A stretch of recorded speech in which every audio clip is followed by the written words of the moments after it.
এক্ষুনি বেরোবে?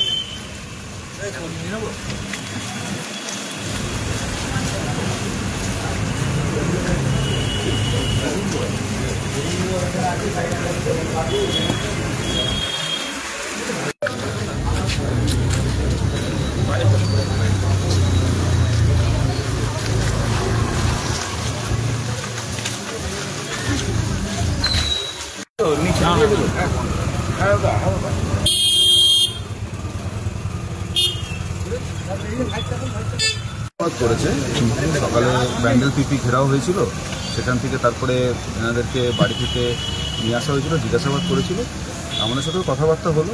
তো তারপরে এখন জিজ্ঞাসাবাদ করার পর তাদেরকে ছেড়ে দেওয়া হয়েছে। কী কারণে নিয়ে আসা হয়েছিল? তাদের কিছু মনে হয়েছিল, সেই জন্য তারা জিজ্ঞাসাবাদের জন্য নিয়ে এসেছিলো।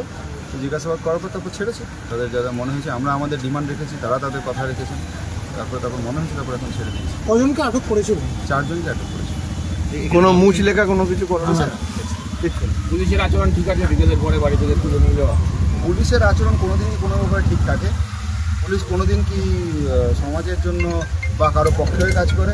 তারা সবসময় সরকারের পক্ষে কাজ করে, সরকার যা বলবে সেরকমই কাজ করবে। সরকারের দলদাস করা এটা পুলিশের অভ্যাস এবং পুলিশের নীতি। পুলিশ কোনোদিনই যারা সাধারণ মানুষ আছে বা বিরোধী যারা দলে তাদেরকে সমর্থনে কোনো কাজ করে না। তারা সবসময় সরকার যা বলবে তাই করবে। আননেসেসারি তাদের ছেলে মেয়েগুলোকে হ্যারাস করা ছাড়া অন্য কোনো কাজ তারা করতে পারে না। তারা হ্যারাসমেন্ট করুক না, সরকারি পক্ষে কাউকে ডেকে এসে হ্যারাস করুক এতক্ষণ ধরে, সেই হ্যারাসমেন্ট তো পুলিশ করতে পারে না। পুলিশ হ্যারাস করছে আমাদের ছেলে মেয়েগুলোকে, সেটা পুলিশকে ভাবতে হবে। পরে পুলিশ পাবে। কি মনে করেন করা হলো বলেই কি পুলিশ ছাড়তে বাধ্য হলো? এটা তো বিষয় না। বিষয়টা হচ্ছে জিজ্ঞাসাবাদ তারা করেছে, জিজ্ঞাসাবাদ করে তারা যা মনে হচ্ছে সেটা হয়েছে। কি মনে করেন কারণ ইন্ধনে কি এরকম হবে? এখানকার যারা শাসক গোষ্ঠী যারা আছে তাদের ইন্ধন তো অবশ্যই। বিনা ইন্ধনে পুলিশ এই ধরনের কাজ করে নাকি? সারাদিন ধরে বসিয়ে রেখেছে, এটা ঠিক নয় না।